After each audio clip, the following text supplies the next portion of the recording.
Hello. It's me, MC of Healthy by George. I come to you every Sunday and Friday. And I've not been online for a little bit because I've been recovering unexpectedly longer than anticipated from my left hip replacement. What a challenge.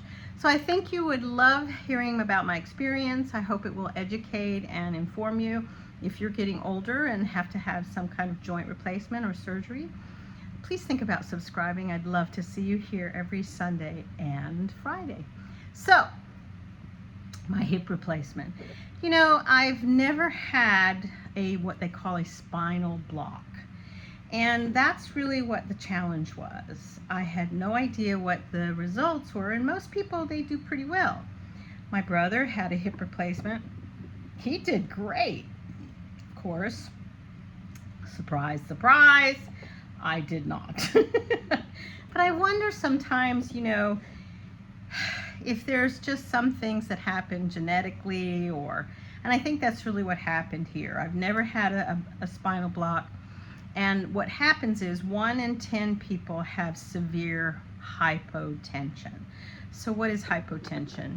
Well, you can have several things. You can have hypotension, you can have tremors, you can have some numbness and tingling, you can have a challenge of urinating, and those are kind of the typical side effects, and they eventually fade away, which is what happened. As I came out of surgery, I didn't have general anesthesia. All I had was the spinal block and the propofol, which puts you into a twilight state, so you're not aware of anything. Thank God. I don't want to ever be aware of anything while they're doing surgery, ever. And frankly, I had severe hypotension, which happens to about 1 in 10 people, so it's not common. So what is hypotension? Well, hypotension is when your blood pressure drops so low that you feel like you're fainting. And that's what I did. I felt like I was fainting like every hour on the hour for an entire almost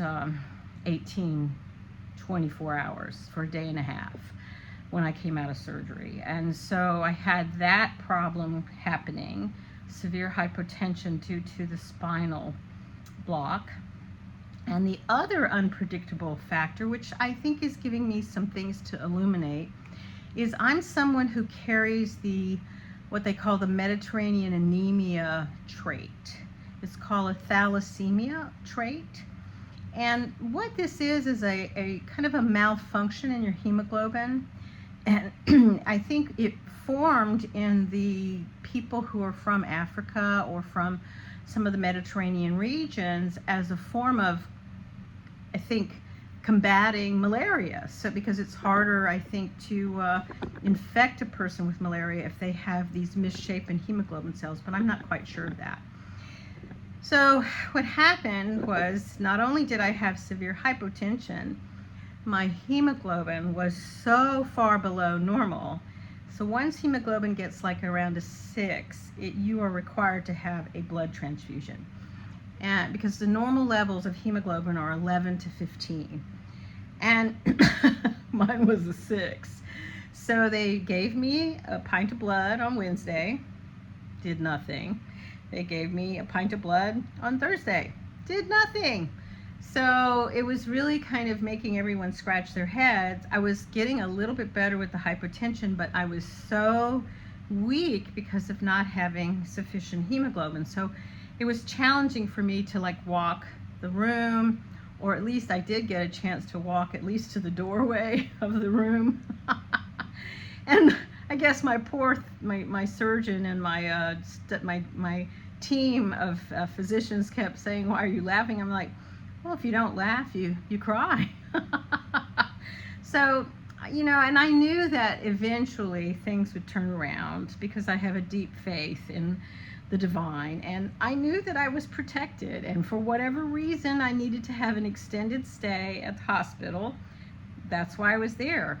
So eventually they decided to give me an injection of alpha-epoetin, and this is a drug that stimulates your bone marrow to make more hemoglobin, and that's what did the trick. The blood transfusions did nothing. And unfortunately, when you have the thalassemia trait, Getting iron supplements doesn't do anything either. I think in the past my doctor has recommended, B12 shots and eating lots and lots of foods that have iron in them, because that's really the only way you can really stimulate the production of these hemoglobins, and they're small. They're like smaller than normal, these hemoglobin cells. But eventually I got my hemoglobin up to a 7, and my blood pressure has kind of stabilized, but it's still on the low side. It's like 103/51. So I'm monitoring that because it's a little difficult to know, should I have energy? Should I not have energy? Should I try to go out in the hall and walk by myself? Am I risking a fall because I get dizzy or weak?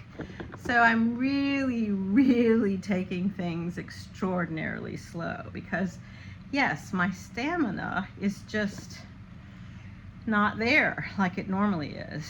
My stamina, my ability to sit for long times, because I'm still having some swelling of my leg. I mean, they were worried that maybe I was bleeding somewhere, and so they did for caution only, they did a CT scan of the whole incision area of my lower body, and nothing, no bleeding anywhere. So this was really a revelation for me. So much so that when I really fully recover, I really want to understand more about the risk long term as you get older when you carry the trait for thalassemia, because typically this has never given me trouble. In the past, it's been something that maybe I don't have as much energy or endurance sometimes, and it was something my primary care provider and I just kind of watched. She told me in the past she felt like I had become kind of adjusted to it, which I believe I have. So if my hemoglobin will be around an 8 or a 9, I'm doing well. I don't know what it is right now. I'm going to go see doctors and follow up next week. So maybe it's gone up some. I don't know. But I think that's the truth about all of us. We all have things genetically that can pop up. I don't think that it's frequent or it's something that we're aware of consciously until something does pop up, that there's a genetic predisposition. And I think this just emphasizes why it's so important to know, what is your family history? I know in my family, my father's side, God bless him, he had a lot of heart disease. Some of it was from probably nutrition. My father was never a smoker or drinker, but I think that his family has struggled with heart disease. But we always contributed to the fact that they were big smokers. And I wonder sometimes, because there's this history of AFib that we're sort of getting aware of. And so what is AFib? And this is sort of like a sense of where your heartbeat is irregular, and it can give you risks for stroke because it creates, I think, I'm not sure, I have to look it up, but definitely I will do a deeper dive into AFib, because this is something that becomes more common as we get older, this AFib issue with our heart disease. And my father struggled with several things. It was diabetes, and it was his heart, but there was some complications, we think, due to his heart because of some of the diabetes medications, which that can be true. And of course, Mr. Pete, he wants to get on the show. Well, meanwhile, I want to tell you how wonderful I'm doing. I'm really recovering absolutely fantastic. My hip is in a lot less pain than when I went into surgery, and so that's the goal, to be out of pain. Okay, Pete, come on! So be well, my friends. We have this one precious life. Let's live it intentionally. Come on, Pete! Come on! He's so funny. Every time I talk into a screen, he wants to join in. But be well. Check me out every Friday and Sunday, and please think about subscribing. I'd love to see you here. Bye-bye.